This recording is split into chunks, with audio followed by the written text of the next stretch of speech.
Live from Fargo and serving you on TV, online, and on the go. This is Valley News Live at 5:30. Thanksgiving might still be 2 months away, but many are already making plans to travel and gather with family for the holiday, something the CDC is discouraging. In new guidance released this week, the CDC suggests having a small dinner with only the people who live in your home and celebrating with other family members virtually.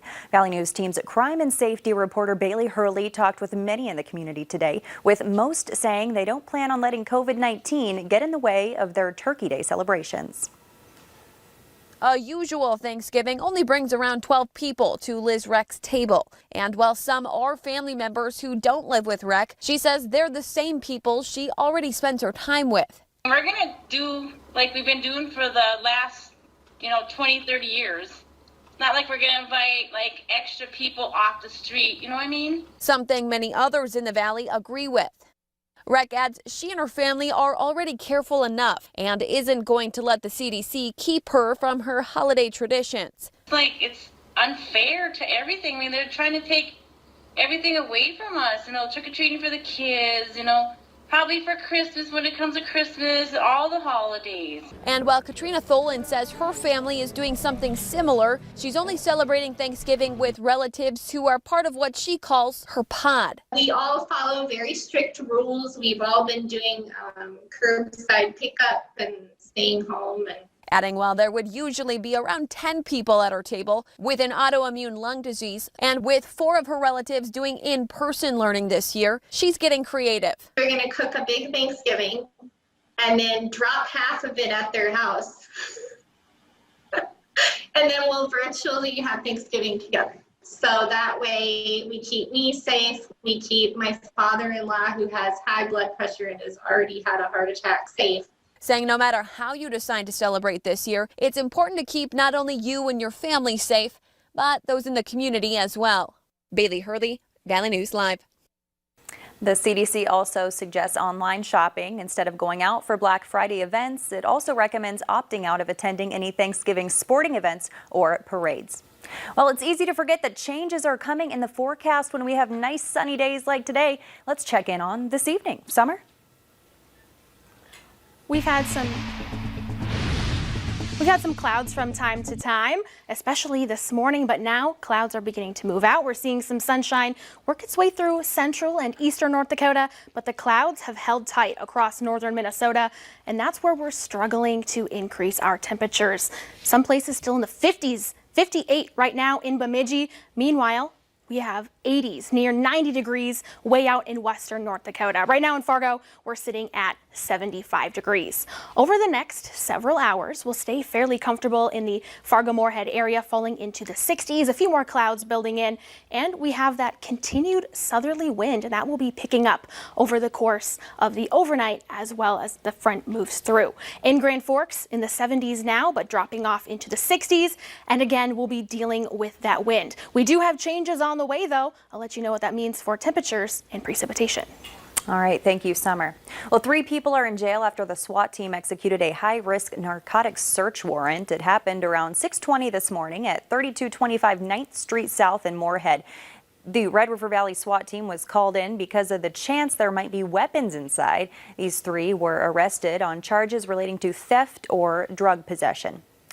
A man is in jail after police say he tried to break into trailers. Officers noticed a suspicious vehicle at a house that was under construction near 24th Street and 74th Avenue South in Fargo early this morning. Crime data showed an increase in burglaries in the area, so officers set up a perimeter. Officers noticed Chase Kellenberger running through the shadows of some houses nearby that were under construction. Officers ran after and caught him. They found burglary tools he allegedly used to cut the trailer handles. A gathering in front of the Forum building today in downtown Fargo, with organizers saying they're calling attention to what they say is the newspaper's refusal to publish data on the racial makeup of school suspensions and expulsions. The paper says they haven't refused to publish anything and have been working on the story for some time. Valley News Team's Joshua Piguero joins us live in studio with that data. Joshua? Stacy, we obtained the data that's at the middle of the controversy. We have numbers from the West Fargo and Fargo school districts spanning 5 years, but we're going to focus on recent numbers. On your screen, you'll see the total number of suspensions for the 2018-2019 school year.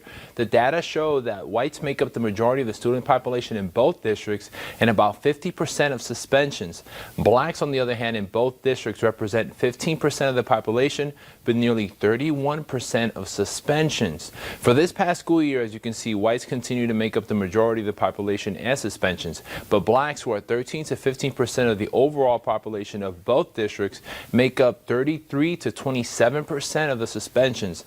The numbers are also there for Native Americans and Hispanics, who make up a small number of the student population and suspensions. The data also show that suspensions have gone up in the past 5 years as the student population has risen. In both districts, boys are the ones who are suspended most, by a ratio of for every one girl, 3 boys are suspended. We'll have this data available on our website. Back to you, Stacy. All right, Joshua, thank you so much. Yes, we'll have that posted where anyone can read it on valleynewslive.com and examine it for yourself. Well, tuition is being slashed at Concordia College. Currently, the school charges nearly $48,000 for 1 year. Today, the school's president says next year that price will drop to $27,500. That's a 35% decrease. President William Kraft says the decision is partly due to a successful fundraising year.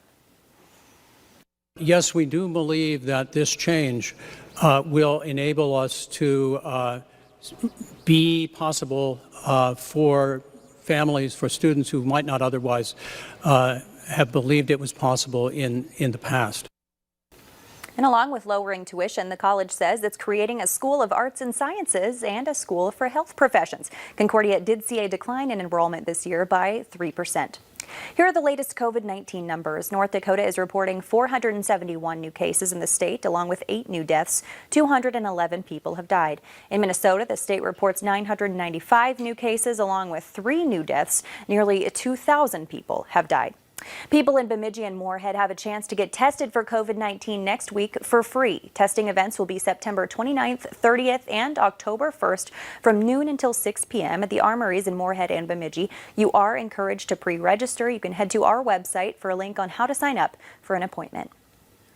2 officers who were shot in downtown Louisville last night have been identified, and a suspect is facing charges. The 2 officers are expected to recover. The 26-year-old accused shooter is charged with 2 counts of assault on a police officer and 14 counts of wanton endangerment of a police officer. Authorities say the officers were shot while doing crowd control.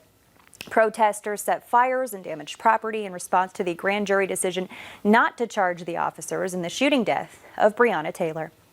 And people line up to pay their respects to Ruth Bader Ginsburg. The late Supreme Court Justice lies in repose at the top of the courthouse steps as people wind their way through a line, pausing to remember and honor her. Ginsburg died Friday at the age of 87 from complications from cancer. Tomorrow, she will become the first woman to lie in state in the U.S. Capitol. Well, all hail the Queso King. Still to come tonight, what a North Dakota man did to earn that title and his royal prize. And today has been fairly comfortable for most of us, but we have big changes coming on the way, especially for this weekend. I'll let you know how low we're going to go to next week.